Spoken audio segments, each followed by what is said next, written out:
Alléluia. Que le Seigneur soit béni. Nous sommes un dans un lien d'amour. C'est le message divin.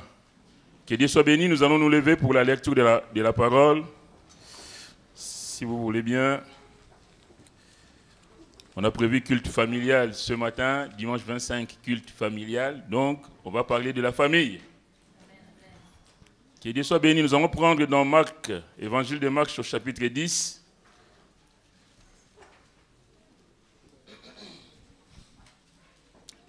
Marc chapitre 10, à partir du verset 13, nous lisons « On lui amena des petits enfants afin qu'il les touchât.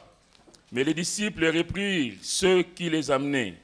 Jésus, voyant cela, fut indigné et leur dit « Laissez venir à moi les petits enfants et ne les en empêchez pas. Car le royaume de Dieu est pour ceux qui leur ressemblent. Je vous le dis en vérité, quiconque ne recevra pas le royaume de Dieu comme un petit enfant, n'y entrera point. » Puis il les prit dans les bras et le bénit en l'air, imposant les mains. Nous allons demander la grâce de Dieu. Seigneur, merci pour ce moment. Merci, Seigneur, pour ces cultes. Seigneur, que ces cultes soient agréables. Béni sois-tu, notre Dieu, parce que nous savons que tu es présent par ton esprit au milieu de nous. Merci, Seigneur, pour mon frère que tu bénis, pour ma soeur que tu bénis, pour ta visitation de ce jour. Nous te sommes reconnaissants, Seigneur, parce que nous savons que ta parole est la vérité. Combien nous voulons la serrer dans nos cœurs afin de ne point pécher contre toi. Aide-nous, Seigneur, notre Dieu, à vivre pour toi, à marcher, Seigneur, en sachant que tu es le Dieu Tout-Puissant, qui connaît toutes choses, qui voit toutes choses. Béni sois-tu et merci pour tout, Seigneur. Nous remettons, Seigneur, la suite de cette journée entre tes saintes mains. Que toi seul, notre Dieu, notre Père, sois honoré et glorifié, car tu en es digne. Au nom de Jésus, Amen. Amen. Pouvez vous asseoir, bien-aimés. Le titre de ce message, c'est « Jésus et les enfants ». Vous savez, dès la création du monde, Dieu a voulu que l'homme ne soit pas seul, mais que l'homme soit accompagné. Parce que l'homme n'est pas fait pour vivre dans la solitude. La Bible nous dit dans Genèse chapitre 2, verset 18, l'Éternel Dieu dit, après avoir donné, donc créé l'homme, et après avoir donné l'ordre à l'homme de la façon dont il devait se comporter dans le jardin, la Bible nous dit que l'Éternel Dieu dit, dans Genèse chapitre 2, verset 18, « Il n'est pas bon que l'homme soit seul. Il n'est pas bon que l'homme soit seul, je lui ferai une aide semblable à lui. » Je lui ferai une aide semblable à lui. Ici, on voit bien que quand Dieu crée l'homme et la femme, il n'y a pas question de supériorité ni d'infériorité. Il dit une aide, mais qui sera semblable à lui. Dieu n'a pas dit que l'homme sera supérieur à la femme ou vice-versa, ou que, voilà. Dieu a dit qu'il va faire une aide qui sera semblable à l'homme. Nous voyons dans le monde actuel beaucoup de conflits, beaucoup de sujets. Moi, j'en suis un peu triste. J'ai comme un sentiment on est en train de dresser les uns contre les autres. On est en train de mettre, permettez-moi le mot, mais un bazar dans la société, comme si l'homme et la femme étaient adversaires. Mais nous, bien-aimés, en tant que chrétiens, nous devons savoir que pour nous, l'homme est à sa place, la place que Dieu lui a attribuée, et la femme doit rester à la place que Dieu lui a attribuée. On n'est pas dans un conflit. Le mariage, ce n'est pas un lieu où on est en conflit, c'est un lieu d'amour. Alléluia. Mais je pense que vous voyez comme moi qu'on vit dans... On fait même, je ne sais même plus si les gens vont continuer à se marier. Parce que parler à une femme devient compliqué et on ne sait pas. Je ne suis pas en train d'encourager quoi que ce soit. Je suis en train de mettre les choses, nous, en tant que chrétiens, comment est-ce que nous devons nous comporter. Dieu, donc, a créé l'homme et il a trouvé que l'homme n'était pas bon. Quand il a dit qu'il n'est pas bon que l'homme soit seul, en mettant les choses dans leur contexte, mais ça va pour les deux. Que l'homme ne soit pas seul, que la femme ne soit pas seule non plus. Moi qui suis dans les milieux hospitaliers, je peux vous dire que la solitude de gens, je la vois, je la touche de mes mains. Quand je vois que la personne n'a plus de famille, n'a plus personne autour d'elle et qu'elle est toute seule. Et même pour avoir un petit vêtement, il faut se battre. On se dit, Seigneur, merci pour la famille que tu m'as donnée. Merci pour la femme que tu as mise à mes côtés. Merci pour l'homme que tu as mis à mes côtés. Merci pour les enfants que tu m'as donnés. Alléluia. On va prendre quelques définitions. Évidemment, quand Dieu dit qu'il n'est pas bon que l'homme soit seul, c'est l'origine de la famille. C'est-à-dire d'un couple et des enfants. C'est l'origine de la famille. C'est de là que part cette notion de famille. Il y a un homme, il y a une femme et il y a des enfants derrière. J'ai pris quelques définitions, mais j'ai eu l'occasion d'en donner quelques-unes lors du mariage de Sarah et d'Angelo. Le mot couple vient du latin copula. Et copula veut dire lien, liaison. C'est-à-dire que le couple, c'est une union. Vous savez, en français, pour nos étudiants, en français, en grammaire française, on parle le verbe copule. C'est le verbe être, par exemple, qui fait la liaison entre le sujet et l'attribut. Et ce sont des mots que je prends comme ça, mais c'est pour vous donner le sens. Le couple, c'est une union. C'est un lien qui se forme entre deux personnes. Et le couple donc va former, du couple va sortir la famille. La famille qui est un ensemble formé par le père, la mère et les enfants. L'homme et la femme s'unissent par le lien donc du mariage. Ils forment un couple. Et de ce couple viendront s'ajouter les enfants. Et c'est la famille. Le mariage, c'était une union légitime d'un homme et d'une femme pour la vie. Vous conviendrez avec moi qu'on vit dans une société où on se marie à 10 heures, on se sépare à 14 heures. On vit dans une société où les gens s'unissent pour les intérêts.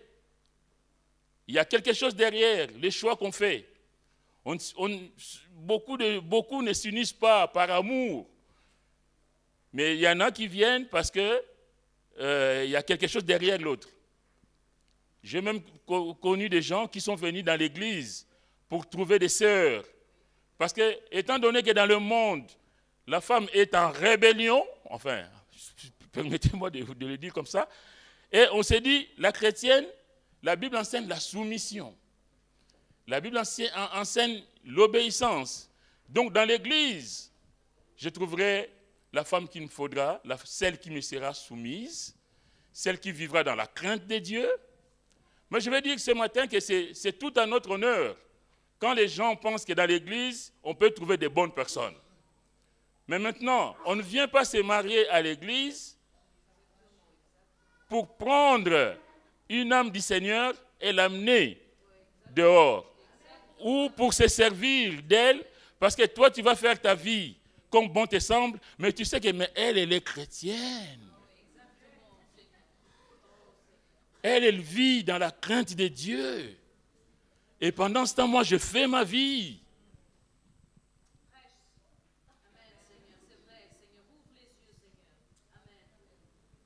Et c'est dans les deux sens. Quelquefois, dans les couples, on voit aussi l'homme qui vit dans la crainte de Dieu, et puis la femme qui dit, bon ben, comme toi tu vis dans la crainte de Dieu, alors je vais t'en faire voir de toutes les couleurs. Le frère disait tout à l'heure que Jésus, c'est celui qui tendait la main, c'est celui qui allait vers l'autre, c'est celui qui pardonne, c'est celui, le doux et humble de cœur. Donc le chrétien, c'est celui qui est le reflet de Jésus. En conséquence, le chrétien, c'est celui qui pardonne. Et ce n'est pas parce que je pardonne que tu dois abuser. Et ce n'est pas parce que je suis chrétien que tu dises, ah oui, mais à l'église, le pasteur prêche l'amour. Et il est où l'amour ici? Parce que tu fais n'importe quoi à la maison, mais tu attends que ton mari supporte, accepte, parce que c'est un chrétien. Quelque part, il y a des dysfonctionnements grave, même entre chrétiens, même dans des couples chrétiens. On ne profite pas de l'autre. Mais les deux, l'homme et la femme, nous vivons dans la crainte de Dieu. Nous vivons dans le respect mutuel. Nous vivons dans l'amour de Dieu. Parce que ce que je fais, je le dis souvent, nous le disons souvent dans les messages, ce que je fais, ce que je dis, même si je le fais dans ma maison, dans les quatre murs, mais Dieu me voit. Parce que Dieu est présent. Alléluia. Le mariage, union légitime d'un homme, d'une femme, mais pour la vie. Mais combien d'entre nous, chrétiens aussi, dès que ça ne va pas, ah ben non, mais moi je vais voir le pasteur. Hein. Moi, non, moi je crois que moi je vais prendre mes affaires. Hein. Dès que ça ne va pas, le chrétien plie ses genoux. Dès qu'il y a quoi, il y a la moindre chose qui fait que la machine se rouille un peu. Si on est vraiment spirituel, bien-aimé, on plie ses genoux. Si on aime le Seigneur, pour ma femme, je fléchis mes genoux. Je vais crier au Seigneur. Parce qu'un couple qui se sépare, ça fait la fête de l'ennemi. Et dans le monde, ils vont dire quoi? Ils vous ont connu chrétiens, vous étiez à l'église. Vous alliez à l'église, papa, maman, les enfants. Et puis demain, vous n'êtes plus ensemble. Ah bon? Même vous, ça vous arrive? Et ils vont dire ça. C'est pourquoi quand on veut s'unir, en tout cas pour les jeunes qui ne sont pas mariés, mais on ne se marie pas avec n'importe qui. On ne se marie pas avec n'importe qui. On prend le temps.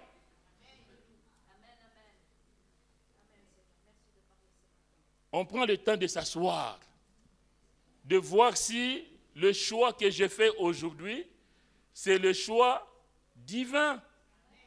Il faut qu'on soit en accord avec le Seigneur. On ne va pas se marier parce que ça fait, j'ai 25 ans et j'ai vu les jeunes de 20 ans ont déjà des enfants et moi alors. Mais si Dieu a voulu que tu te maries à 35 ans, tu te maries à 35 ans, il est où le problème? On ne précipite pas le temps de Dieu. Que Dieu nous aide. En tout cas, quand on s'engage pour la vie. Qu'il pleuve, qu'il neige, que tu trouves une autre plus belle que ta femme dehors, tu dis, mais non, mais c'est trop tard.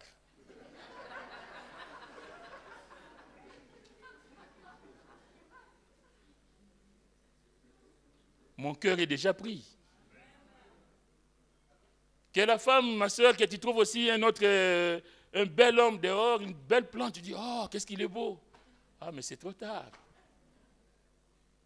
J'appartiens à quelqu'un, je suis à quelqu'un. On ne dit pas, ça y est, bon, je crois que c'est celui-là que Dieu a préparé pour moi. Mais si Dieu a préparé pour toi, pourquoi tu es déjà avec l'autre?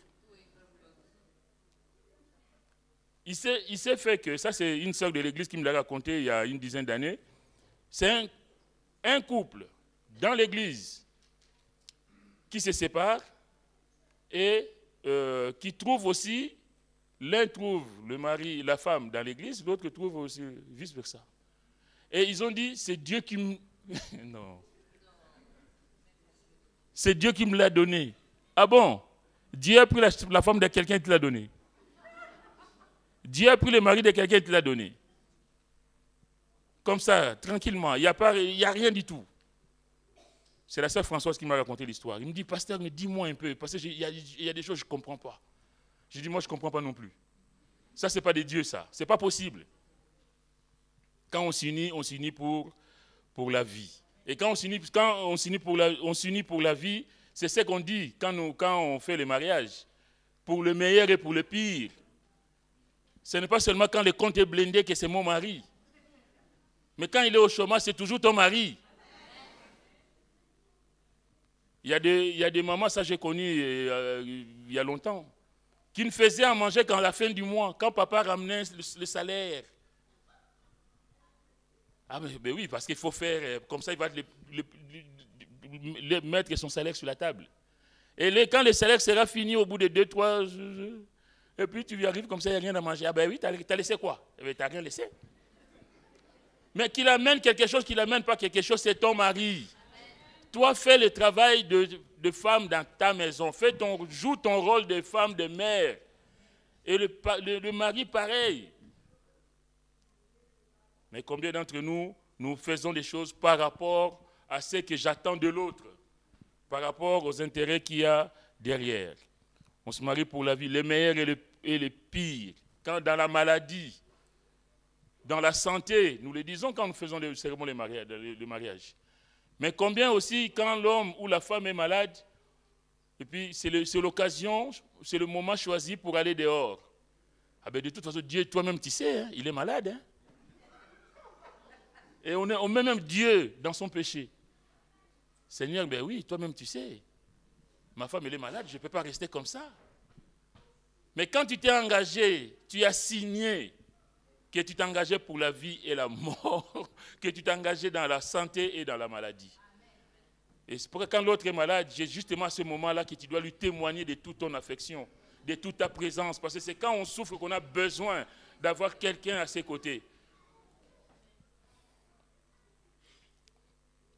Marié, donc, je l'avais déjà dit l'autre jour, mais c'est unir, c'est assortir, c'est combiner, c'est épouser, fusionner. Marié, c'est réunir deux choses en une seule.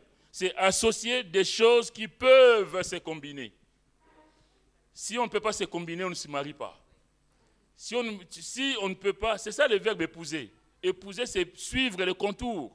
Quand on sait que, non, je vois par rapport à nos différences, par rapport à nos caractères, par rapport à ta façon de voir les choses, non, on ne pourra pas former un couple viable. On ne s'engage pas.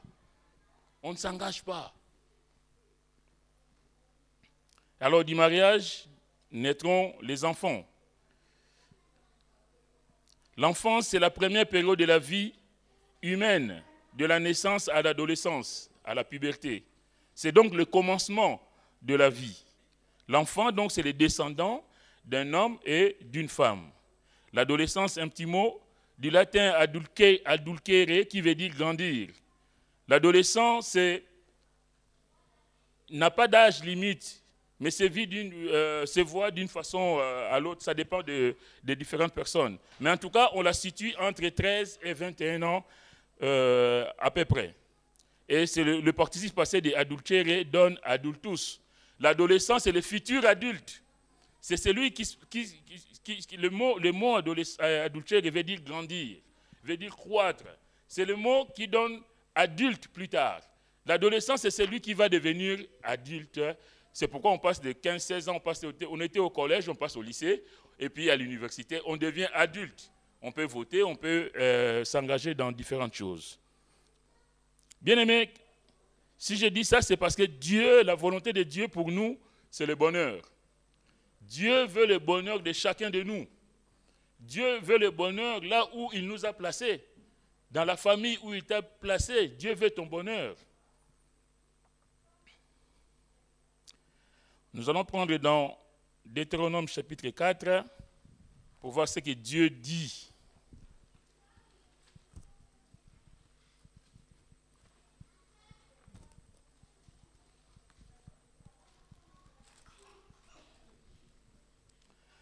Deutéronome chapitre 4.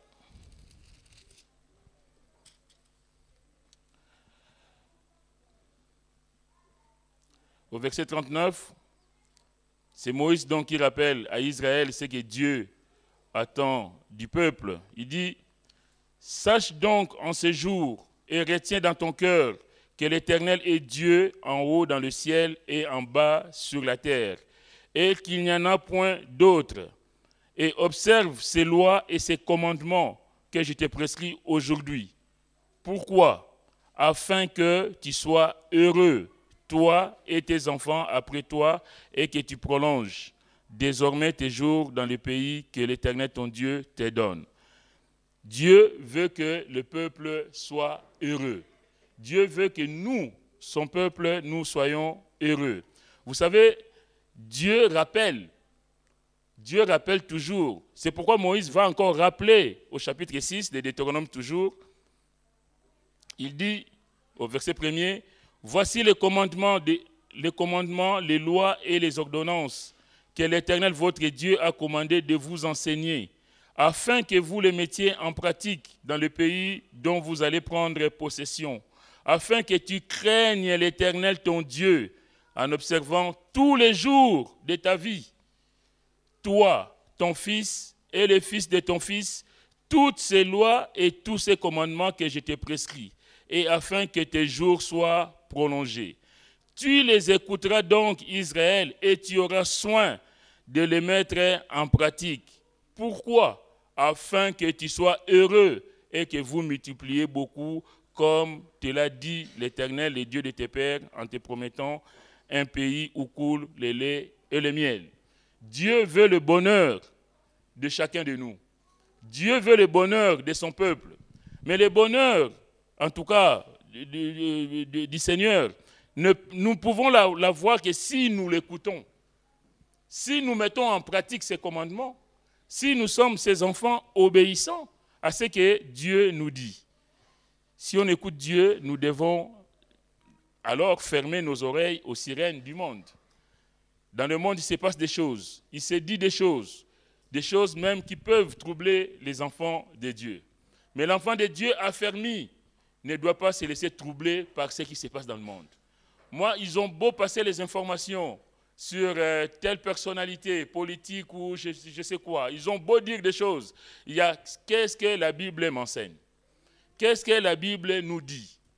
Quelle est ma place en tant que père de famille dans ma maison? Quelle est ta place en tant que père, mère et même enfant dans la maison, dans la famille où Dieu t'a placé? Être parent, bien-aimé, implique des responsabilités. Quand on est parent, on ne devient pas déjà parent par hasard. Pour devenir parent, il faut préparer la venue de l'enfant.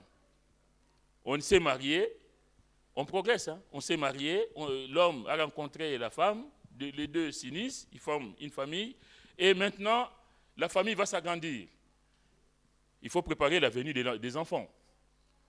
On ne laisse pas venir quelqu'un comme ça sans préparation, ça va de soi. L'enfant, quand il va venir dans une famille, il faut qu'il y ait une préparation en amont. Il faut élever et éduquer l'enfant et préparer son avenir. L'enfant, je vais le dire, mais ça va peut-être vous faire rire, il y en a qui font les enfants pour avoir des allocations et puis aller acheter des maisons au pays. Non, on ne fait pas des enfants pour des allocations. Je l'ai dit en connaissance de cause. Il y a des parents, pas ici, hein, mais dans le monde. Évidemment pas à l'église, ça ne peut pas se faire à l'église. Qui font des enfants parce qu'ils vont accumuler des allocations pour faire des projets personnels. Et même, j'ai vu, ça c'est dans mon entourage proche, des gens qui sont allés épouser d'autres femmes avec l'argent qu'ils ont reçu des allocations familiales. Et ces enfants meurent de faim. On laisse les enfants ici mourir de faim pour aller faire n'importe quoi ailleurs. L'enfant, l'avenir doit être préparé, l'enfant doit être élevé, éduqué et préparer son avenir. On ne fait pas des enfants pour les laisser à l'abandon. On ne fait pas des enfants pour que demain ils se débrouillent tout seuls. En tant que parents, nous avons des responsabilités. Nous devons préparer l'avenir de nos enfants. Merci. Nous devons préparer l'avenir de nos enfants. Chaque jour, je me lève pour aller travailler. Le peu que je gagne, je sais que qu'est-ce que je peux faire pour ma famille aujourd'hui, mais qu'est-ce que je peux faire pour ma famille demain? Quel avenir je prépare pour mes enfants? Pensez à préparer l'avenir des enfants, mais pensez aussi au salut de leurs âmes. On ne fait pas des enfants pour les laisser aller dans le monde. On fait des enfants pour les élever, les éduquer, préparer leur avenir, un avenir, je vais dire matériel, qu'ils aient un bon métier demain, qu'ils aient des diplômes, merci Seigneur. Mais aussi, on doit se soucier de leurs âmes. Qu'est-ce que je transmets à mes enfants? Préparer l'arrivée de l'enfant, c'est fait en commun accord des époux. Il n'y a pas un dictateur dans la maison qui va décider, tiens, allez, on va avoir un enfant. C'est les deux, ensemble, on se met d'accord. On pense que le moment est venu d'avoir un enfant ou des enfants ou le reste. Savoir que le parent doit savoir que l'enfant est une grâce de Dieu. Genèse chapitre 4, verset 1er. Adam connut Ève, sa femme, elle conçut et enfanta Caïn, et elle dit, j'ai formé un homme avec l'aide de l'Éternel. J'ai acquis un homme avec l'aide de l'Éternel. Et Caïn, le nom Caïn veut dire littéralement acquisition. Donc du verbe acquérir, produire, procréer. Et connaître, quand il est dit qu'Adam connut Ève, c'est-à-dire qu'on est dans une relation conjugale, dans le cadre d'une union légitime. Ève et Adam, qui n'ont pas eu donc de parents biologiques, nous le savons, parce qu'ils sont directement créés par Dieu, reconnaissent la toute-puissance de Dieu et surtout sa grâce. Caïn, quand il va naître, la Bible dit que Ève, elle va dire, Ève et Adam, donc ils ont formé un enfant par la grâce de Dieu, reconnaissant de ce que Dieu nous a donné cet enfant. Bien-aimés, chaque action que nous avons, nous devons reconnaître la main de Dieu, reconnaître la grâce de Dieu dans notre vie. Un enfant est né dans la famille, merci Seigneur, parce que c'est une bénédiction, c'est une grâce que tu nous fais. Nous devons rendre grâce à Dieu en toutes choses, reconnaître toujours sa grandeur. Est-ce que nous le faisons toujours? Quelquefois, nous avons des choses, mais nous pensons que c'est par nous-mêmes, par nos propres capacités. Nous ne nous remercions pas suffisamment, en tout cas suffisamment le Seigneur, pour être dans le moindre détail, reconnaître que ce que j'ai, c'est par la grâce de Dieu. Le psalmiste dira dans le psaume 103, verset 1er, « Mon âme bénit l'Éternel, que tout ce qui est à moi bénisse son saint nom. » Mon âme bénit l'Éternel, que tout ce qui est à moi bénisse son saint nom. Mon âme bénit l'Éternel et n'oublie aucun de ses bienfaits. Mon âme bénit l'Éternel et n'oublie aucun de ses bienfaits. Chaque jour que Dieu fait, c'est un jour de grâce. J'ai béni le Seigneur tout à l'heure, j'étais derrière, j'ai croisé un frère qui se reconnaîtra, qui on se salue, voilà, bonjour frère, bonjour pasteur. Comment ça va? Ah, ça va par la grâce de Dieu. Il me prend au mot. Il dit, c'est cette grâce qui m'a sauvé, pasteur. C'est cette grâce qui fait que ma vie a changé ce matin, derrière. C'est cette grâce qui a fait que je sois là ce matin parmi vous. Reconnaître la grâce de Dieu. C'est cette grâce qui a fait que je suis sorti de ma vie d'avant, qui n'était que ruine et misère. C'est cette grâce que je suis là ce matin, pasteur. Et il ne sait pas qu'il était en train de me bénir en me le disant. Reconnaître la grâce de Dieu dans notre vie. Ce que Dieu fait pour nous, ce que Dieu nous donne, c'est une grâce. Sans mérite. Tu as des enfants, c'est une grâce. Tu as un mari, c'est une grâce. Tu as une femme, c'est une grâce. Tu es à l'église, c'est une grâce. Tu as un métier, c'est une grâce. Tu as un diplôme, grâce à Dieu. Merci Seigneur. Soyons reconnaissants.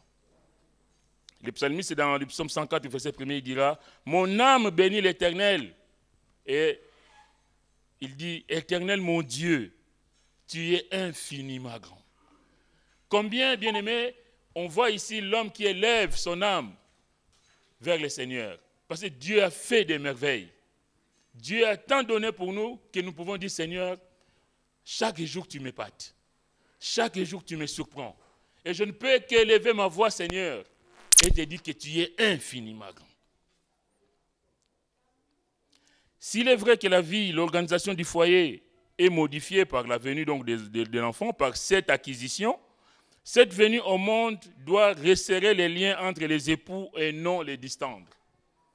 Quelquefois, la venue dans une famille d'un enfant ou des enfants crée des tensions. Hélas, je vais dire malheureusement. Ça doit plutôt resserrer les liens entre les époux et non distendre les liens dans la famille. L'enfant ne doit pas être le centre principal d'intérêt. On oublie l'autre parce qu'il y a l'enfant. La maman qui oublie son mari parce qu'il y a l'enfant. Il y a quelque chose qui ne va pas. L'enfant ne doit pas être un roi dans la maison. Il ne doit pas non plus être une idole. Quelquefois, l'enfant, parce que l'enfant est né, et cet enfant devient, c'est l'enfant roi, quoi, dans la maison. Plus rien ne se fait sans l'enfant. L'enfant peut faire tout ce qu'il veut, papa ne dit rien, maman ne dit rien. Ah, mais lui, il est toujours comme ça. Un enfant doit rester un enfant. Et vous, en tant que parents, nous, en tant que parents, nous devons, je l'ai dit tout à l'heure, élever, éduquer l'enfant. L'enfant roi, ça ne doit pas exister. L'enfant n'est ni un roi, ni une idole, ni un intrus. Quelquefois, il vient déranger le couple. On était tranquilles tous les deux. Et depuis qu'il est là, il court partout, il casse tout. Il est insupportable. L'enfant n'est pas un intrus, ni un souffre-douleur. Tu as passé une mauvaise journée dehors, tu rentres à la maison, comme tu ne peux pas taper sur ta femme parce qu'elle va appeler la police, allez, c'est sur l'enfant. Il n'a rien fait, le pauvre. Toi, viens ici, alors à l'école. Oui, papa, oui. Bon. La colère de l'extérieur, tu viens la manifester à la maison. Et c'est l'enfant qui prend. Il n'a rien fait. L'enfant n'est pas un souffre-douleur. L'enfant, c'est une bénédiction du Seigneur. Et nous devons en prendre soin. Il n'est ni un intrus, ni un souffre-douleur, et encore moins un jouet, ni un passe-temps. Que Dieu nous aide. Les temps avancent, on va faire vite. Dès l'enfance, dès la naissance, l'enfant est un être en croissance. De Jésus, la Bible déclare que Jésus croissait en sagesse, en stature et en grâce devant Dieu et devant les hommes. On va prendre dans Luc chapitre 2.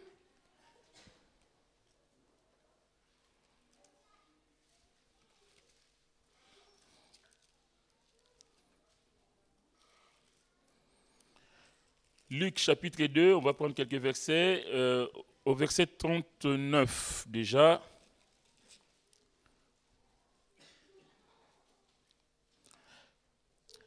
Verset 39, lorsqu'ils eurent accompli, donc il est ici question de Marie et Joseph, lorsqu'ils eurent accompli tout ce qu'ordonnait la loi du Seigneur, Joseph et Marie retournèrent en Galilée, à Nazareth, leur ville. Or, l'enfant croissait et se fortifiait, il était rempli de sagesse et la grâce de Dieu était sur lui. Moi, je fais le lien entre les versets 39 et les versets 40. La Bible dit que lorsqu'ils eurent accompli tout ce qu'ordonnait la loi du Seigneur, tout ce que nous avons lu tout à l'heure dans Deutéronome, que Dieu veut le bonheur du couple, Dieu veut le bonheur, que chacun de nous puisse appliquer, mettre en pratique la loi du Seigneur. Et ici, on voit que Marie et Joseph et Marie vont donc accomplir ce qu'ordonnait la loi, et la Bible dit, l'enfant croissait et se fortifiait, il était rempli de sagesse et la grâce de Dieu était sur lui.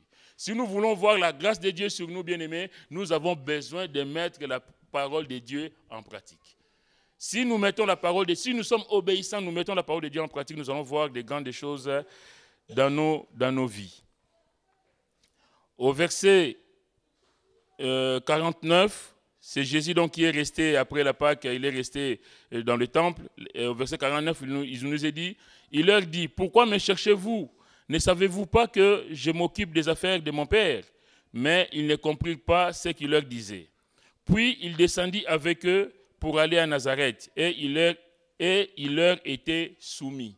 Jésus était soumis à ses parents. Combien je vais dire ce matin aussi qu'en tant qu'enfant, nous devons être soumis. L'enfant doit être soumis à ses parents. Sa mère gardait toutes ces choses dans son cœur. Et Jésus croissait en sagesse, en stature et en grâce devant Dieu et devant les hommes. Dieu nous donne des enfants, mais ces enfants ont besoin de grandir. Et ces enfants ne peuvent grandir que dans la grâce de Dieu. Que Dieu fasse grâce que ces enfants puissent grandir en stature, en sagesse, mais devant Dieu et devant les hommes. C'est-à-dire que ces enfants doivent grandir physiquement, mais aussi spirituellement. Les parents doivent accompagner cette croissance en donnant de l'amour à l'enfant. Un enfant qui n'est pas aimé, il sera malheureux. Un enfant dans un couple qui semble être rejeté, quelquefois même dans des familles, on voit il y a des préférences. Il y a des enfants préférés par rapport à d'autres.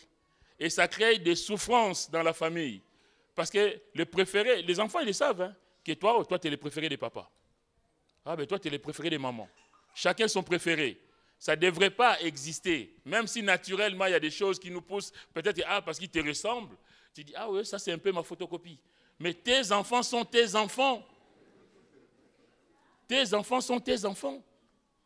Ils ne doivent pas avoir de préférences. Quelquefois, on a un cadeau et on va donner à son préféré. On va cacher les cadeaux, on attend que les autres partent à l'école pour donner à son préféré. Mais devant Dieu, c'est un péché. Parce que ton enfant, tous ces 2, 3, 4, 5 enfants, j'en sais rien, mais tous tes enfants sont tes enfants. S'il y a quelque chose à donner, tu donnes à parts égales. Pourquoi un enfant mangerait un gâteau et pas d'autre? Et toi, tu es content parce que tu as donné à ton préféré. Évidemment, Dieu, lui, n'est pas content quand c'est comme ça. Les parents doivent donc accompagner cette croissance en donnant de l'amour à l'enfant, comme Dieu le fait pour nous. Imaginons que Dieu avait ses préférés dans l'assemblée. Comment ça allait être? Mais Dieu n'a pas de préférés. Dieu nous aime tous d'un amour infini, d'un amour éternel. Que son nom soit béni. Le but, c'est de faire de l'enfant un adulte mûr. L'enfant, à qui on donne de l'amour, à qui on apprend des choses, le but, c'est d'en faire un adulte mûr, un adulte heureux, utile à Dieu et à la société dans laquelle il évolue. L'enfant, on prépare son avenir. Préparer l'avenir de l'enfant, ça implique tout cela. Que cet enfant, moi, j'ai des choses à lui transmettre et que demain, lui aussi puisse transmettre les mêmes valeurs. Comment manifester cet amour vis-à-vis de l'enfant? Déjà, prier pour lui et voir avec l'enfant. Est-ce que nous prions avec nos enfants? Est-ce que nous prions pour nos enfants? Et si nous prions pour nos enfants, est-ce que nous prenons le temps de prier aussi avec eux? Nous bénissons le Seigneur pour les familles où on voit même les enfants, même petits, qui élèvent la voix pour prier. Que Dieu soit béni. Cet amour se manifeste par l'éducation qu'on donne à l'enfant. L'éduquer et le corriger si nécessaire. La Bible dit dans Proverbe 13, verset 24, « Celui qui ménage sa verge est son fils, mais celui qui l'aime cherche à le corriger. » Et je tiens à préciser ce matin que corriger, ça ne veut pas dire casser. Corriger, ce n'est pas briser. Corriger, c'est rectifier. Quelquefois, le parent, même chrétien, quand il corrige, mais ils n'y vont pas de même ordre. C'est un enfant. C'est un adulte en devenir. C'est un être humain. On ne corrige pas un enfant, on ne tape pas sur un enfant, par exemple, je vais dire ça comme si on tapait sur un adulte. Je reprends ce que je disais tout à l'heure, tu es frustré en dehors de chez toi, tu rentres à la maison, il y en a, j'ai vu des gens avec des bâtons, des ceintures, de je ne sais quoi, taper sur l'enfant. Mais si c'était le contraire, si c'est toi qui prenais le coup de ceinture que tu donnes à l'enfant, comment ça allait se passer? Ne pas faire à l'autre ce que toi tu n'aimerais pas qu'on te fasse. Corriger, ça ne veut pas dire briser. Corriger, c'est conduire l'enfant à comprendre que le chemin qu'il a pris, ce n'est pas le bon chemin, de le ramener sur le bon chemin. Manifester cet amour, c'est aussi l'observer, c'est l'écouter, c'est chercher à le comprendre. Comprendre le besoin de ton enfant. Quelquefois, toi, tu fais des choses, nous faisons des choses. Mais est-ce que nous sommes en phase avec le besoin que l'enfant attend de nous? Accepter l'enfant tel qu'il est, même si son comportement ne nous plaît pas forcément. Un enfant, ça reste un enfant. Un enfant, ça va courir, ça va faire du désordre, mais ça reste un enfant. Et notre réaction vis-à-vis du comportement d'un enfant doit être une réaction d'adulte. On ne va pas se mettre à la hauteur de l'enfant. On comprend ce qu'il fait. On n'accepte pas ce qu'il fait, mais on essaie de le raisonner, de le corriger pour qu'il puisse comprendre que ce qu'il fait n'est pas bien.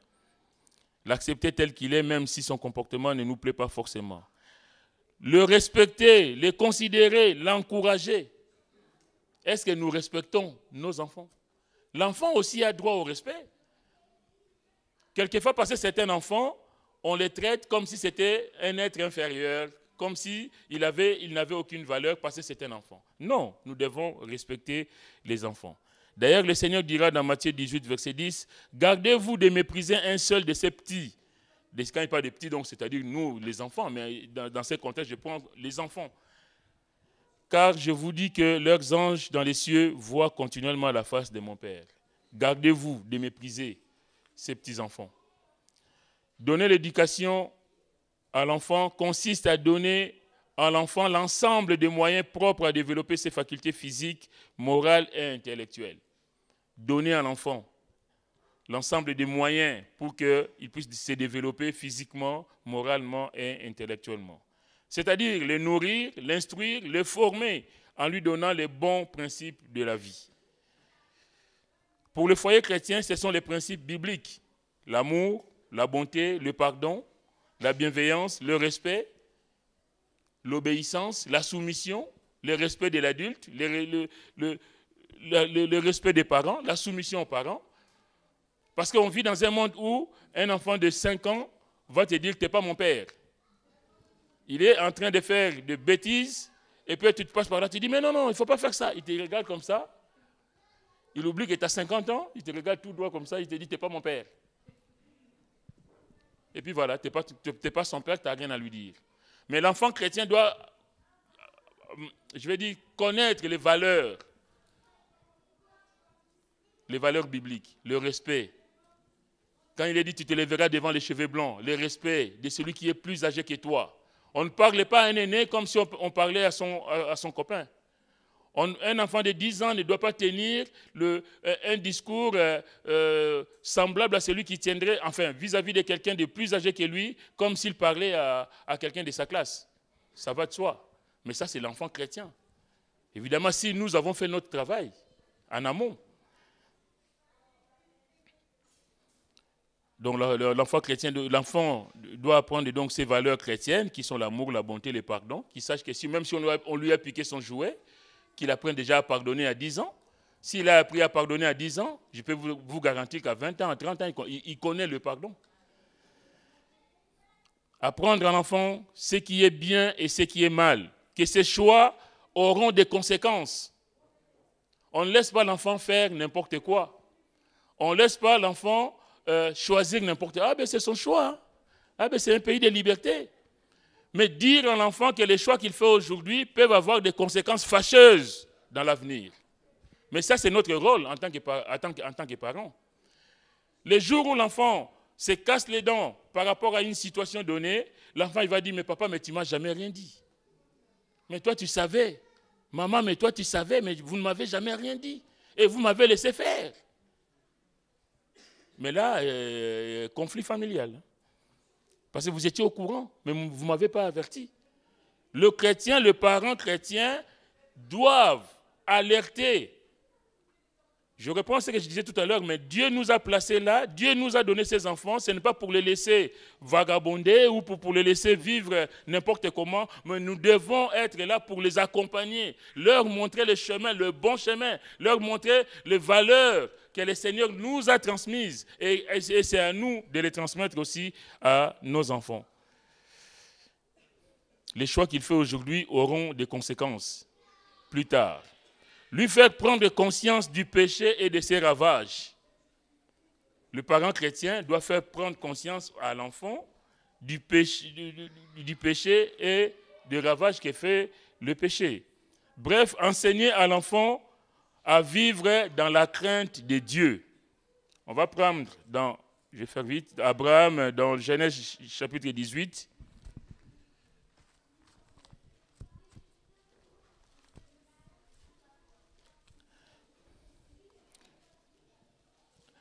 Genèse chapitre 18 au verset 19.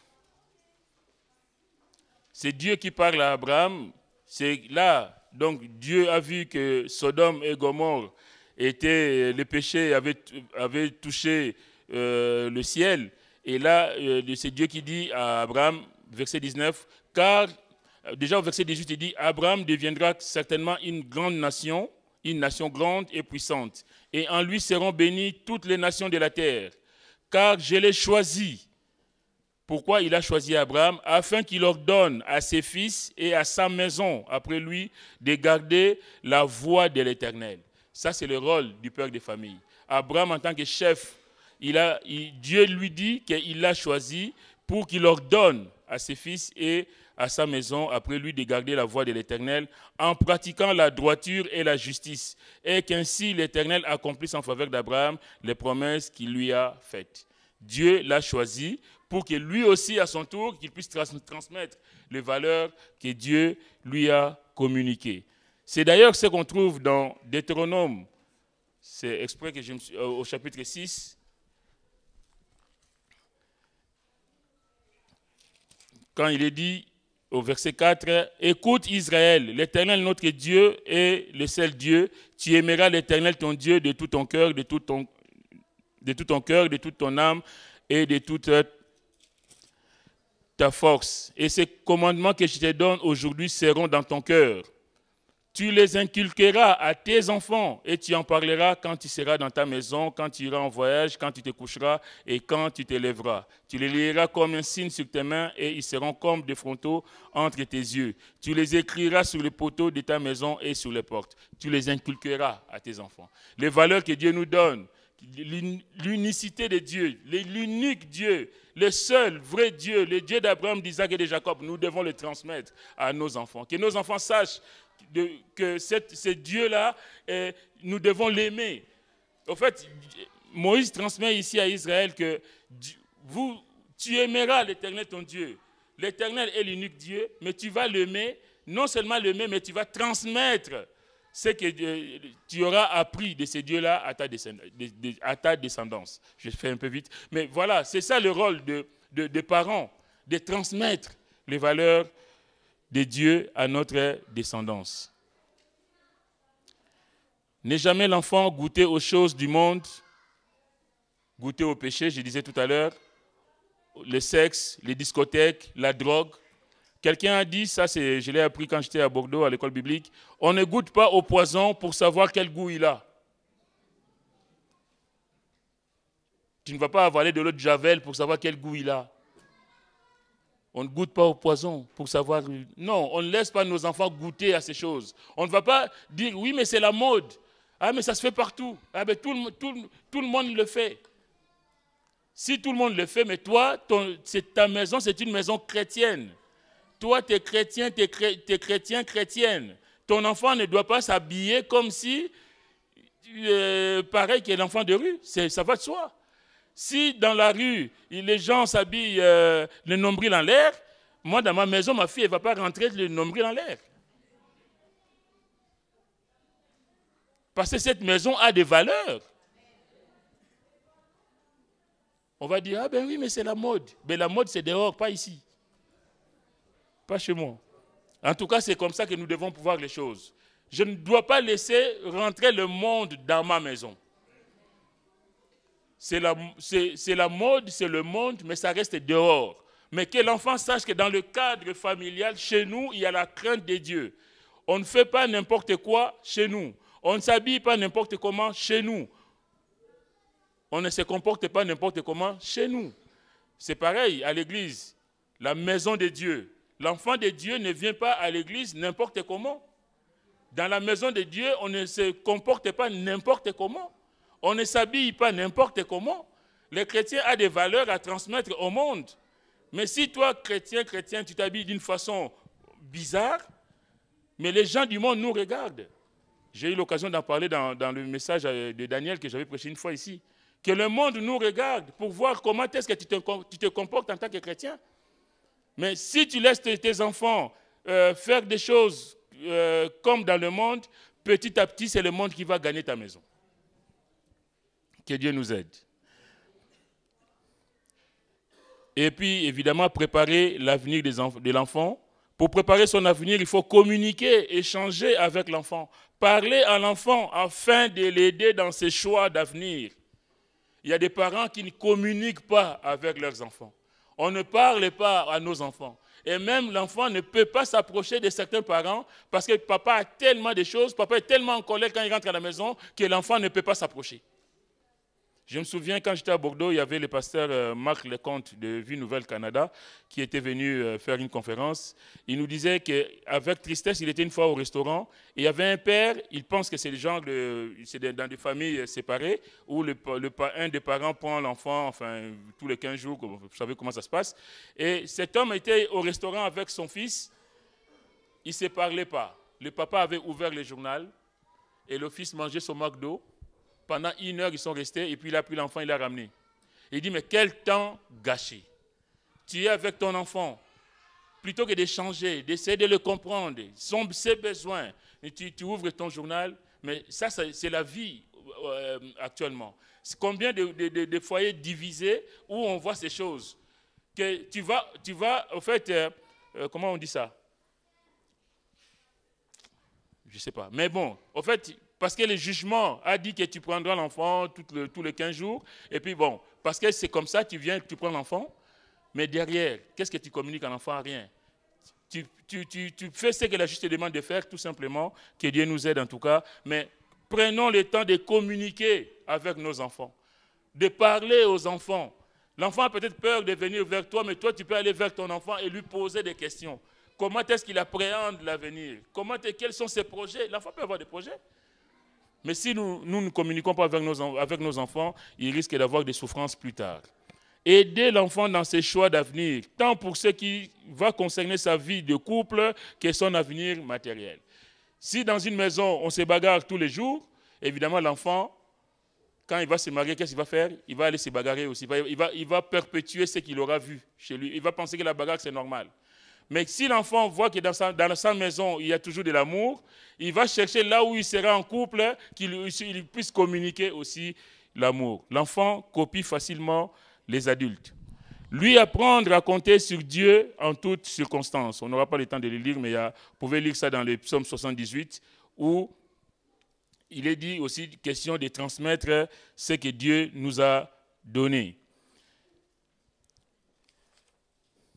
Bon, je suis encore obligé d'arrêter, mais je vais prendre avec vous, si vous voulez bien, dans Proverbe 23. Proverbe 23, je vais m'arrêter là. Ce sera notre conclusion pour aujourd'hui. Si Dieu le veut, on reviendra une autre fois. Proverbe 23.